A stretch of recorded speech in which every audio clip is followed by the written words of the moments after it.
പല വീടുകളിലും പല ആളുകളും ചോദിക്കുന്ന ഒരു ചോദ്യമുണ്ട്.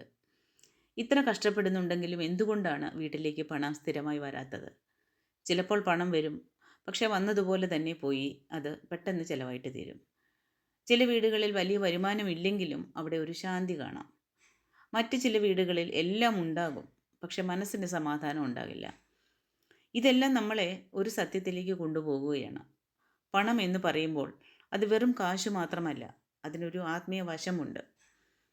ആ വശത്തെ മനസ്സിലാക്കി കഴിയുമ്പോൾ നിങ്ങൾക്ക് നിങ്ങളുടെ ആ ഒരു എല്ലാത്തിനോടുമുള്ള ഒരു ഭയത്തിൽ നിന്ന് നിങ്ങൾക്ക് മാറി നിൽക്കാൻ പറ്റും. അപ്പോൾ ഈ വീഡിയോ അവസാനം വരെ കാണുക. നമ്മൾ സാധാരണ കരുതുന്നത് ഈ ജോലി ചെയ്താൽ പണം കിട്ടും എന്നാണ്. ജോലി ചെയ്യുന്നത് തീർച്ചയായിട്ടും വേണം, അതില്ലാതെ നമുക്ക് ജീവിക്കാൻ പറ്റില്ല. പക്ഷെ എല്ലാവരും ഒരുപോലെ ജോലി ചെയ്യുന്നില്ലേ? എന്നിട്ടും എന്തുകൊണ്ടാണ് ഫലം വ്യത്യസ്തമാകുന്നത്? ഇവിടെയാണ് ആത്മീയതയുടെ ഭാഗം തുടങ്ങുന്നത്. പണം ഒരു ഒഴുക്കാണ്. ആ ഒഴുക്ക് നമ്മുടെ ജീവിതത്തിലേക്കും നമ്മുടെ വീട്ടിലേക്കും വരുവാൻ വേണ്ടി അതിന് പറ്റിയ അന്തരീക്ഷമുണ്ടോ എന്നതാണ് എൻ്റെ ആദ്യത്തെ ചോദ്യം. അപ്പോൾ ശിവതത്വം നമ്മളോട് പറയുന്നത് എന്താണ്? ശിവൻ നൽകുന്നത് പണമല്ല, ഭഗവാൻ നൽകുന്നത് ഒരു ബോധമാണ്. ആ ബോധം വന്നു കഴിഞ്ഞാൽ മനുഷ്യൻ്റെ ചിന്ത മാറും. ചിന്തകൾ മാറുമ്പോൾ തീരുമാനങ്ങൾ മാറും. തീരുമാനങ്ങൾ മാറുമ്പോൾ ജീവിതത്തിൻ്റെ ആ ദിശ തന്നെ മാറും. അപ്പോൾ പണം ഒരു ലക്ഷ്യമായിട്ടല്ല, ജീവിതത്തിൻ്റെ ഭാഗമായിട്ടാണ് വരുന്നത്. ലക്ഷ്യമായിട്ട് വരുമ്പോഴാണ് നമ്മൾക്കവിടെ ഭയമുണ്ടാകുന്നത്. അപ്പോൾ പണം വരാത്ത പല വീടുകളിലും ഒരു പൊതുവായ കാര്യം കാണാം. അവിടെ സ്ഥിരമായി ഒരു ഭയമുണ്ടാകും. നാളെ എന്താകും? ഇത് നടക്കുമോ? ഇതും പോയാൽ ഞാൻ എന്തു ചെയ്യും എന്നുള്ള ചിന്തകൾ. ഭയമുള്ളിടത്ത് ഒരിക്കലും വിശ്വാസം ഉണ്ടാകില്ല. വിശ്വാസം ഇല്ലാത്തിടത്ത് ഈ പ്രപഞ്ചം വാതിൽ തുറന്നു തരില്ല. ശിവഭക്തി എന്ന് പറയുമ്പോൾ ഭയം ഇല്ലാതാക്കാനുള്ള ഒരു മാർഗമാണ്. എല്ലാം നിയന്ത്രണത്തിൽ വെക്കണമെന്ന ഒരു അഹങ്കാരത്തെ വിട്ടിട്ട് ജീവിതത്തെ വിശ്വസിപ്പിക്കാൻ അല്ലെങ്കിൽ വിശ്വസിക്കാൻ പഠിപ്പിക്കുന്ന ഒരു വഴിയാണത്. നന്ദിയില്ലായ്മയും പണത്തിൻ്റെ ആ ഒരു ഒഴുക്കിനെ തടയുന്ന കാര്യമാണ്. ഇന്ന് നമ്മൾ അനുഭവിച്ചു കൊണ്ടിരിക്കുന്നതിനെക്കുറിച്ച് ഒരു നന്ദിയുമില്ലാതെ എല്ലായ്പ്പോഴും ഇല്ലാത്തതിൻ്റെ ആ വശം മാത്രം സംസാരിക്കുന്ന വീടിലേക്ക് പണം വന്നാലും അത് നിലനിൽക്കില്ല. പ്രപഞ്ചം നമ്മളെ കേൾക്കുന്നുണ്ട്.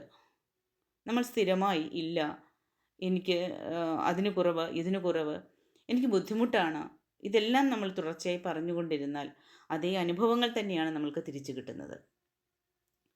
ഭഗവാനെ നോക്കിയാൽ എല്ലാം വിട്ടു നിൽക്കുന്ന ഒരു രൂപമാണ് ഭഗവാൻ. പക്ഷേ അവിടെ ഒരു കുറവിൻ്റെ വേദനയല്ല, അതൊരു പൂർണ്ണതയുടെ ബോധമാണ്. എനിക്കില്ല എന്ന ചിന്തയല്ല അവിടെ, എനിക്ക് മതിയാകുന്നു എന്നൊരു ബോധമാണ്. ഈ ബോധം ഒരു വീട്ടിലേക്ക് വന്നു കഴിഞ്ഞാൽ പണം കുറവായാലും ജീവിതം ദാരിദ്ര്യമാവില്ല. അതാണ് യഥാർത്ഥ സമ്പത്ത്. ഈ പണം എനർജി ആണെന്ന് നമ്മൾ പറയാറുണ്ട്. പണം ഒരു എനർജിയാണ്. ഈ എനർജി ഒഴുകാൻ തടസ്സങ്ങളില്ലാതിരിക്കണം. സ്ഥിരം വഴക്കുകൾ, അസൂയ, മറ്റുള്ളവരുടെ വളർച്ച സഹിക്കാനാവാത്ത മനസ്സ്, കുറ്റപ്പെടുത്തലുകൾ, ഇതൊക്കെ ഉള്ളിടത്ത് ആ എനർജി ഒന്ന് സ്റ്റോപ്പാകും, അവിടെ കെട്ടി നിൽക്കും. അവിടെ പണം വന്നാലും അത് സന്തോഷം കൊണ്ടുവരില്ല. ചിലപ്പോൾ പ്രശ്നങ്ങൾ കൂടിക്കൊണ്ടുവരും. അപ്പോൾ ശിവഭക്തി നമ്മളെ ആദ്യം പഠിപ്പിക്കുന്നത് ഒരു ഉത്തരവാദിത്വ മനോഭാവമാണ്. എൻ്റെ ജീവിതത്തിന് ഉത്തരവാദി ഞാൻ തന്നെയാണ്. അവിടെയാണ് കർമ്മ സിദ്ധാന്തം വർക്കാകുന്നത്. എല്ലാം എൻ്റെ കർമ്മഫലമാണ് എന്നുള്ള ഒരു തിരിച്ചറിവുണ്ടാകും. അപ്പോൾ അത് ജാതകത്തിൻ്റെയോ അല്ലെങ്കിൽ ഭാഗ്യത്തിൻ്റെയും അതിൻ്റെയൊന്നും മേലിൽ ചുമത്തി മാറി നിൽക്കുമ്പോൾ ജീവിതം ഒരിക്കലും മാറില്ല. നമ്മളവിടെ സറണ്ടർ ആകണം. ഇതെല്ലാം ഞാൻ ചെയ്തതിൻ്റെ ശമ്പളമാണ് ഞാൻ അനുഭവിക്കുന്നത്. ഞാൻ ചെയ്ത തെറ്റിൻ്റെ ഫലമാണ് ഞാൻ അനുഭവിക്കുന്നത്. ഏത് തരത്തിലാണോ നിങ്ങൾ ആ വേദന അനുഭവിക്കുന്നത്, അല്ലെങ്കിൽ ഏത് വിഷയത്തിലാണ് നിങ്ങൾ ആ തടസ്സം അനുഭവിക്കുന്നത്, അത് സംബന്ധപ്പെട്ട കർമ്മം നിങ്ങളിൽ സ്ട്രോങ് ആണ്. ശിവഭക്തിയിലൂടെ മാത്രമേ അത് മനസ്സിലാക്കി അതിന് സറണ്ടർ ആകാൻ പറ്റുകയുള്ളൂ. നമ്മുടെ ഉള്ളിൽ മാറ്റം വന്നാലേ പുറത്ത് മാറ്റം വരികയുള്ളൂ. ശിവൻ നിശബ്ദമായി ഇരിക്കുന്നത് അതിൻ്റെ ചിഹ്നമാണ്. ഏതവസ്ഥയിലും നിശബ്ദമായിരിക്കുക, ഏതവസ്ഥയിലും അതിനെ ഉൾക്കൊള്ളാൻ പഠിക്കുക എന്നുള്ളതാണ് ഭഗവാൻ കാണിക്കുന്ന ഒരു സന്ദേശം. പണം വരാനുള്ള ശ്രമം വേണം, അതിനുള്ള കഴിവിനെ വളർത്തുകയും വേണം, കഴിവും വേണം. അപ്പോൾ അതിനെ ഇല്ലാതാക്കാനുള്ള ഒരു അലംഭാവമല്ല ആത്മീയത എന്ന് പറയുന്നത്. ജോലി ചെയ്യാതെ എല്ലാം ദൈവം നോക്കിക്കോളുമെന്ന് കരുതുന്നത് ഒരിക്കലും ആത്മീയതയല്ല. ആത്മീയതയുടെ പേരും പറഞ്ഞ് ഉത്തരവാദിത്തങ്ങളിൽ നിന്നും കുടുംബം വിട്ടു പോകുന്നത് അത് ആത്മീയതയല്ല. നമ്മൾ ചെയ്യേണ്ടത് നമ്മൾ തന്നെ ചെയ്യണം. നമ്മൾ ഫേസ് ചെയ്യുന്ന എന്ത് കാര്യമാണെങ്കിലും അതെല്ലാം നമ്മുടെ ഉത്തരവാദിത്തമാണ്. അതെല്ലാം കറക്റ്റായിട്ട് ചെയ്തെങ്കിൽ മാത്രമേ നമ്മൾക്കവിടെ നമ്മുടെ മനുഷ്യജന്മം പൂർണ്ണമാവുകയുള്ളൂ. പക്ഷേ ഫലത്തിൻ്റെ ഭാരം മനസ്സിൽ വെച്ച് ജീവിക്കരുത് ഒരിക്കലും. ചെയ്തതിൽ സത്യസന്ധതയും സമർപ്പണവും ഉണ്ടെങ്കിൽ ഫലം ഏതു രൂപത്തിൽ വന്നാലും അത് നമ്മളെ തകർക്കില്ല. ചിലപ്പോൾ നല്ല ഉദ്ദേശത്തോടു കൂടി ആർക്കെങ്കിലും ഒരു ഉപകാരം ചെയ്തു കഴിഞ്ഞാൽ തിരിച്ച് നമ്മൾക്ക് കിട്ടുന്നത് തിരിച്ചടിയായിരിക്കും. ആ തിരിച്ചടി ഏതോ ഒരു രൂപത്തിൽ നമ്മുടെ കർമ്മ കഴിയുകയാണ്. ആ ഒരു തിരിച്ചറിവ്, ആ ഒരു സത്യബോധം മനസ്സിലുണ്ടെങ്കിൽ അവിടെ നമ്മൾ റിയാക്ട് ചെയ്യില്ല, ആർഗ്യുമെൻറ്റിന് പോവില്ല. ഞാൻ നിനക്ക് ചെയ്തിട്ട് എനിക്ക് കിട്ടിയ ഫലം ഇതാണ് എന്നവിടെ വാദിക്കാൻ നിൽക്കില്ല. അത് സന്തോഷപൂർവ്വം ഇത് ശരി, അതവിടെ ഒരു ഒരു ഒരു ഫുൾ സ്റ്റോപ്പ് ഇടും ആ ഒരു കാര്യത്തിന്. പിന്നീട് അതിനെപ്പറ്റി ചർച്ചയുണ്ടാവില്ല. അപ്പോൾ അവിടെ ആ ഒരു സറണ്ടർ ആകുന്ന സമയത്ത് അവിടെ ആ വ്യക്തിയുടെ കർമ്മ കഴിഞ്ഞു പോവുകയാണ്. അതിനാണ് പ്രപഞ്ചം അതിന് ആ ഒരു സാഹചര്യം കൊടുക്കുന്നത്. ആ ഒരു തിരിച്ചറിവ് വരണമെങ്കിൽ ഭഗവാൻ മഹാദേവൻ്റെ ആ ഒരു സാന്നിധ്യത്തിൽ മാത്രമേ ആ ഒരു തിരിച്ചറിവ് ഒരു മനുഷ്യനിൽ ഉണ്ടാകുകയുള്ളൂ. ശിവൻ ഭിക്ഷാടകനായി നടക്കുന്നത് ദാരിദ്ര്യത്തിൻ്റെ ചിഹ്നമല്ല. ചിലർ അങ്ങനെ പറയുന്നുണ്ട്. അതുകൊണ്ട് പലരും ഭഗവാനെ പ്രാർത്ഥിക്കാൻ അല്ലെങ്കിൽ ഭഗവാനെ ഒരു ഇഷ്ടപ്പെടാൻ മടിക്കുന്നവരുണ്ട്. അപ്പോൾ എന്തെന്ന് ചോദിച്ചാൽ അത് ഈ ഭഗവാനെ ആ ഭിക്ഷാടകനായിട്ട് കാണുന്നത് ഒരിക്കലും അത് ദാരിദ്ര്യത്തിൻ്റെ ചിഹ്നമായിട്ട് ആരും കാണരുത്. വന്നാൽ സ്വീകരിക്കുക, പോയാൽ പിടിച്ച് നിർത്താതിരിക്കുക. പണത്തോടും ഇതേ സമീപനം തന്നെയാണ് വേണ്ടിയത്. പണം വന്നാൽ ഭയത്തോടെ ഒരിക്കലും അതിനെ ചേർത്ത് വെക്കണം എന്നുള്ള ആ ഒരു ആകാംക്ഷയോടെ പിടിച്ചു കെട്ടി വെക്കരുത്. അതിനെ വിനിയോഗം ചെയ്യണം. ഏതാവശ്യത്തിനാണ് ഏതെങ്കിലും ഒരു അവസരത്തിൽ നിങ്ങൾക്കൊരു പണം വന്നാൽ ആ പണം കയ്യിൽ വന്നു കഴിഞ്ഞാൽ അത് ആ ചെയ്യേണ്ട കാര്യങ്ങൾക്ക് ചിലവാക്കി കഴിയുമ്പോൾ മനസ്സിലൊരു ഭാരമാകും. പൈസ പോയല്ലോ. അങ്ങനെയല്ല. ആ ഒരു അവസരത്തിൽ ആ പണം നിങ്ങൾക്കത് ചിലവഴിക്കാൻ കിട്ടിയെങ്കിൽ ആ കാര്യങ്ങൾക്ക് വേണ്ടിയിട്ട് സന്തോഷപൂർവ്വം അത് ചിലവഴിക്കുക. ഒരിക്കലും അത് പണം പോയി എന്ന് പറഞ്ഞ് തകർന്നു പോകരുത്. ഈ സമത്വം വന്നാൽ പണം നമ്മളെ വിശ്വസിക്കാൻ തുടങ്ങും.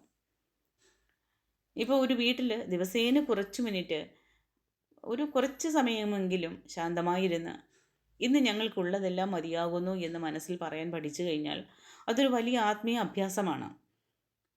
വിളക്ക് വെച്ചോ ഇല്ലയോ എന്നതിനേക്കാളും ഉള്ളിലെ ആ ഒരു മനോനിലയാണ്, അതാണ് ആ പ്രധാനമെന്ന് ശിവതത്വം പറയുന്നത്. ഭഗവാനെ പ്രാർത്ഥിക്കുന്നത് പണം ചോദിക്കാൻ വേണ്ടിയല്ല. ഒരു ശിവഭക്തനും ഭഗവാനോട് പണം ചോദിക്കില്ല. ആ ഉള്ളിലെ സംഘർഷങ്ങൾ, ഏത് പ്രതിസന്ധിയും നേരിടാനുള്ള മനോധൈര്യം മാത്രമായിരിക്കും ഒരു ശിവഭക്തന് ഭഗവാനോട് ചോദിക്കുന്നത്. കാരണം നീ കൂടെ നിൽക്ക്, എന്തിനേയും ഞാൻ നേരിടാൻ തയ്യാറാണ്, നീ എൻ്റെ കൂടെ ഉണ്ടെങ്കിൽ എനിക്കൊന്നും ഭയമില്ല. അങ്ങനെയുള്ള ആ ഒരു മനസ്സിലുള്ള ആ സംഘർഷങ്ങൾ ശമിച്ചു കഴിഞ്ഞാൽ നിങ്ങൾ തന്നെ തിരിച്ചറിയും എത്ര അവസരങ്ങൾ നിങ്ങൾ കാണാതെ പോയി എന്ന്, എത്ര തീരുമാനങ്ങൾ ഭയത്തിൽ നിന്ന് എടുത്തെന്ന്. ആ ബോധം വരുന്ന നിമിഷം മുതൽ ജീവിതത്തിൻ്റെ ഒഴുക്ക് തന്നെ മാറുകയാണ്. ഓരോരുത്തരും അത് അനുഭവിക്കണം. അപ്പോൾ ഞാൻ പറയുന്നത് ഇത്രയേ ഉള്ളൂ. പണം ഒരു ലക്ഷ്യമല്ല. പണം എന്ന ലക്ഷ്യത്തോടെ മാത്രം ജീവിക്കരുത്. പണം ഒരു ഉപകരണമാണ്. ശിവബോധത്തോടെ ജീവിക്കുന്ന ഒരാൾക്ക് പണം വന്നാലും പോയാലും അവരൊരിക്കലും അവൻ ആ സമയത്ത് തകർന്നു പോവില്ല.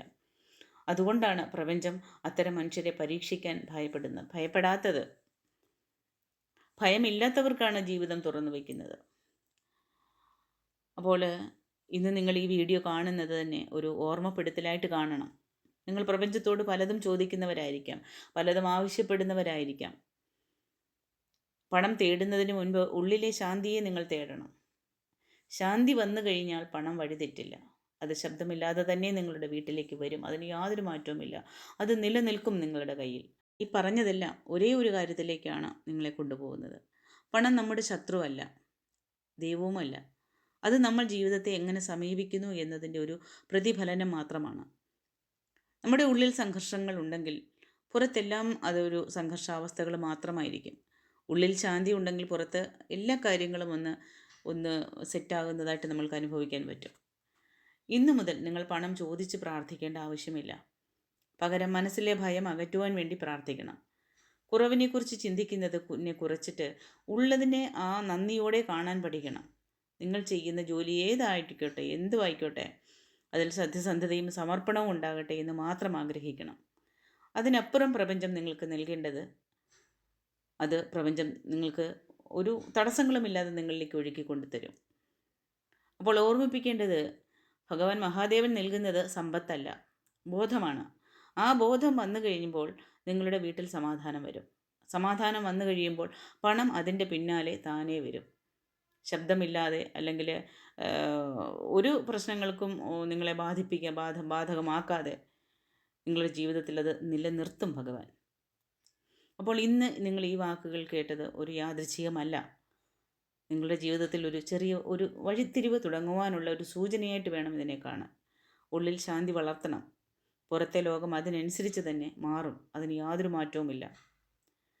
അപ്പോൾ ഈ സന്ദേശം നിങ്ങൾക്ക് ഹൃദയത്തിൽ നിങ്ങൾക്ക് തൊട്ടിട്ടുണ്ടെങ്കിൽ ഒരാളുമായിട്ടെങ്കിലും ഇത് ഒന്ന് ഷെയർ ചെയ്യണം. കാരണം ഒരാളുടെ മനസ്സ് ശാന്തമാകുന്നത് പോലും ഒരു വലിയ അനുഗ്രഹമാണ്. അപ്പോൾ എല്ലാവർക്കും ശിവൻ്റെ ശാന്തിയും ജീവിതത്തിലേക്ക് വേണ്ടത്ര സമ്പത്തും സമാധാനവും ലഭിക്കട്ടെ. അപ്പോൾ ദിവസവും നിങ്ങൾ പ്രാക്ടീസ് ചെയ്യേണ്ട ഒരു അഫർമേഷൻ നിങ്ങൾക്ക് ഞാൻ പറഞ്ഞു തരാം. ദിവസവും അത് നിങ്ങളൊന്ന് പ്രാക്ടീസ് ചെയ്ത് നോക്കുക.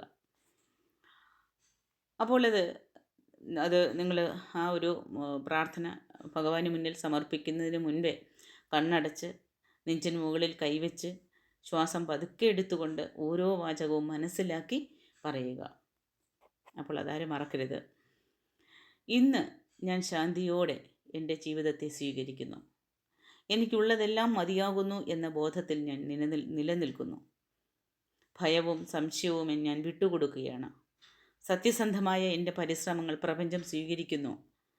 എൻ്റെ വീട്ടിലേക്ക് സമാധാനവും സമ്പത്തും സ്വാഭാവികമായി ഒഴുകി വരുന്നു. വന്ന സമ്പത്ത് ശാന്തിയോടെയും സ്ഥിരതയോടെയും നിലനിൽക്കുന്നു. എൻ്റെ മനസ്സും വീടും അനുഗ്രഹീതമാണ്. ഞാൻ ശിവബോധത്തിൽ സുരക്ഷിതനാണ്. ഓം നമഃ ശിവായ. കണ്ണടച്ച് സമാധാനമായിട്ട് ഉറങ്ങുക. ഒരു പുതിയ പ്രഭാതത്തിലേക്ക് കണ്ണു തുറക്കുമ്പോൾ ഏതെങ്കിലുമൊക്കെ പ്രതീക്ഷകൾ, ഏതെങ്കിലുമൊക്കെ വഴിയിലുള്ള ശുഭമായ സന്ദേശങ്ങൾ നിങ്ങളുടെ ജീവിതത്തിലേക്ക് വരും. തീർച്ചയായിട്ടും എല്ലാവർക്കും നല്ലത് വരാൻ പ്രാർത്ഥിക്കുന്നു.